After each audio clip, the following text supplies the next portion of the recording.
Hello students, I hope आप सभी बढ़िया होंगे। सीयूईटी 2023 आंसर की आने के बाद आप सभी अपने स्कोर को कैलकुलेट कर चुके होंगे और अब आपके मन में यही सवाल है कि जितना नंबर मुझे मिला है, क्या इतने नंबर में मुझे एक अच्छा कॉलेज मिल पाएगा एकेटीयू के अंदर। यदि आप 2023 में एकेटीयू की काउंसलिंग करना चाहते हैं तो आप अभी इस चैनल से जुड़ें। यदि आप नए हैं तो अभी आप सब्सक्राइब करके जुड़ें, क्योंकि यहां पर आपको एकेटीयू से रिलेटेड उनकी काउंसलिंग, उनके एडमिशन प्रोसेस, जो कुछ भी होगा ओवरऑल आपको कॉलेज पहुंचाने तक ये चैनल और मैं आपके साथ बना रहूंगा।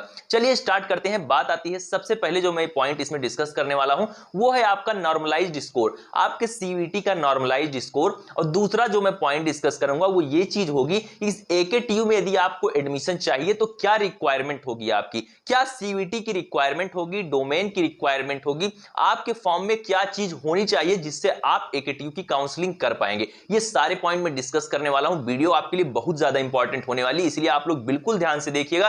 कैंडिडेट जो सबसे पहला पॉइंट आता है वो आता है नॉर्मलाइज्ड स्कोर। जो आपका नॉर्मलाइज्ड स्कोर जो आपके पास आएगा, फाइनल जो आपके पास आपका रिजल्ट कार्ड आएगा, आप कह सकते हैं, वो किस तरह से आएगा। मान लीजिए आप अभी अपना जो स्कोर है उसको कैलकुलेट कर रहे हैं, अपनी आंसर की से आप लोग कैलकुलेट कर रहे होंगे। उससे यदि आपको मान लीजिए 150 नंबर मिल रहा है, 160 नंबर मिल रहा है, जो भी नंबर आपके आ रहे हैं, आप 600 नंबर में से आपको एकेटीयू के लिए बीफार्मा की काउंसलिंग करनी है, आपके 360 आ रहे हैं, 370 आ रहे हैं, अभी आपके जो भी मार्क आ रहे हैं ये किसी भी तरह से फाइनल आपका मार्क नहीं है। अभी आपके नंबर बढ़ भी सकते हैं और घट भी सकते हैं। कैंडिडेट नॉर्मलाइज्ड स्कोर होता क्या है? नॉर्मलाइज्ड स्कोर वो होता है कि आपकी जो परीक्षा है ये कई फेजेस में हुई और कई शिफ्ट में हुई, अलग अलग शिफ्ट में आप सभी ने एग्जाम दिया होगा। ऐसा हो सकता है आपका कोई फ्रेंड ऐसा रहा हो जिसका फर्स्ट शिफ्ट में एग्जाम था, आपका सेकंड शिफ्ट में था और सेम आपका पेपर था, जो आपका टेस्ट पेपर था वो सब्जेक्ट उसका सेम था। टेस्ट पेपर आप दोनों के में अलग अलग आया था, आप दोनों ने अलग अलग टेस्ट पेपर सॉल्व किया है। बायोलॉजी मान लीजिए आपने डोमेन लिया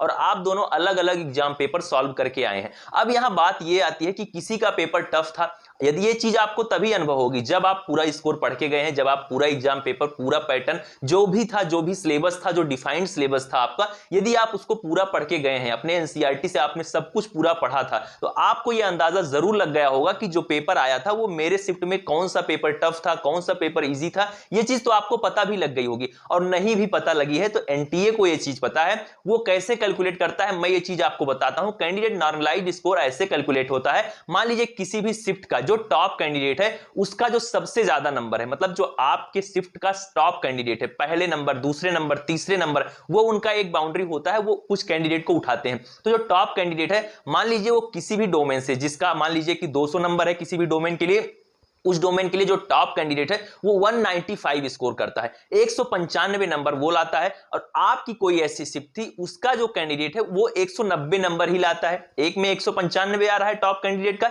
एक में 190 नंबर आ रहा है। मतलब उससे ये डिसाइड होता है कि जो 190 नंबर वाला जो पेपर है उसको आपका टफ माना जा रहा है, कि वो पेपर आपका टफ था, टॉप कैंडिडेट ने कम स्कोर किया, तो इससे क्या होगा, आपके मार्क को इंक्रीज किया जाएगा। और जिस भी कैंडिडेट को यहां पर क्या होगा, जिसमें भी पेपर इजी है उनके नंबर घटाए भी जाते हैं। तो इस चीज को आपको ध्यान में रखना है कि 10 नंबर, 15 नंबर और 20 नंबर तक भी आपके नंबर बढ़ या घट सकते हैं। यह होता है कैंडिडेट नॉर्मलाइज्ड स्कोर। और इतने नंबर पे तो आप सोच ही सकते हैं कि आपकी यूनिवर्सिटी के लिए जब आप रजिस्ट्रेशन करेंगे, अभी तो आपके पास जो रिजल्ट आएगा सीयूईटी का, उसमें किसी भी तरह से आपकी रैंक डिसाइड नहीं होगी। यह मैं आपको अभी से क्लियर करना चाहता हूं कि आपका जो एनटीए जो रिजल्ट देगा उसमें आपकी रैंक नहीं लिखी होगी, उसमें आपका परसेंटाइल होगा और नॉर्मलाइज्ड स्कोर होगा। ये दो चीजें आपके पास होंगी। उसके बाद कैंडिडेट, ये तो हुई नॉर्मलाइज्ड स्कोर की बात कि नंबर आपके घट बढ़ सकते हैं आपके टेस्ट पेपर के हार्ड या इजी होने के टर्म में।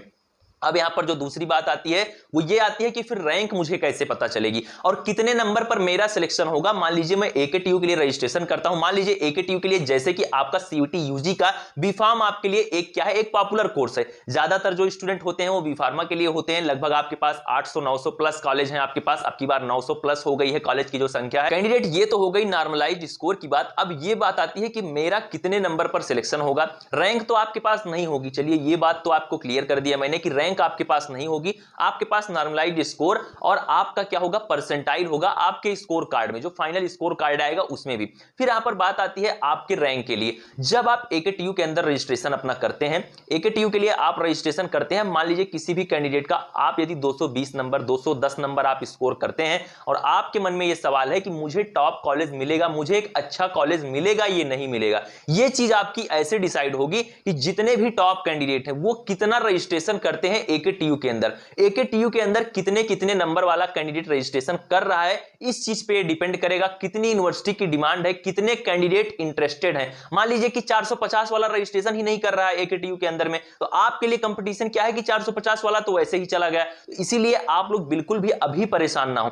आपका जो भी नंबर है वो अभी आपका बढ़ेगा भी, उसमें आपका नंबर घट भी सकता है। और एकेटीयू के लिए जो भी इनका नंबर है, जो भी आपका मार्क आएगा, कम से कम नंबर में आप लोग रजिस्ट्रेशन कर पाएंगे। काउंसलिंग में आप पार्टिसिपेट सभी लोग कर पाएंगे। कैंडिडेट ये चीज आपको समझना होगा कि एकेटीयू के अंदर आप कम से कम नंबर में अपना रजिस्ट्रेशन कर पाएंगे काउंसलिंग के लिए। लेकिन जो एक्सपेक्टेड मार्क है वो मैं आपको बताना चाहता हूं। बी फार्मा के लिए यदि आप रजिस्ट्रेशन अपना कर रहे हैं, आपको एक अच्छा कॉलेज चाहिए।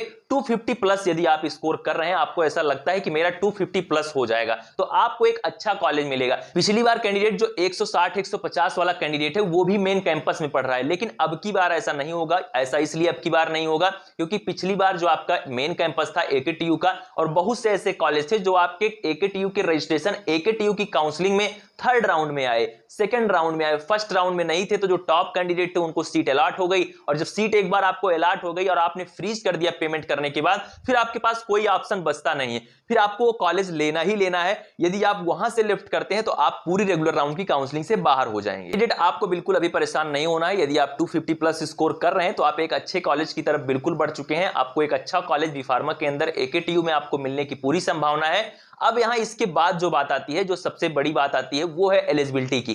क्या कौन कैंडिडेट एलिजिबल होगा? क्या आपने अपने सीयूटी यूजी के एप्लीकेशन फॉर्म में एकेटीयू को नहीं फिल किया था, क्या तब भी आप एलिजिबल होंगे? क्या ऐसा है कि आपने पीसीबी या पीसीएम डोमेन में से कोई एक ही डोमेन लिया था, क्या तब आपको एक्सेप्ट किया जाएगा एकेटीयू के अंदर?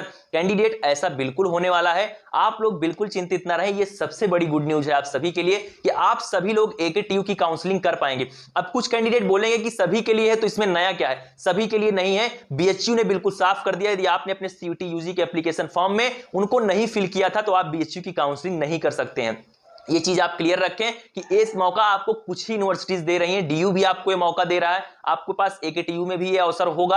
और साथ में यदि आपने सब्जेक्ट भी कम भरे हैं तो ऐसा हो सकता है कि आप एकेटीयू के लिए एलिजिबल हो जाएं।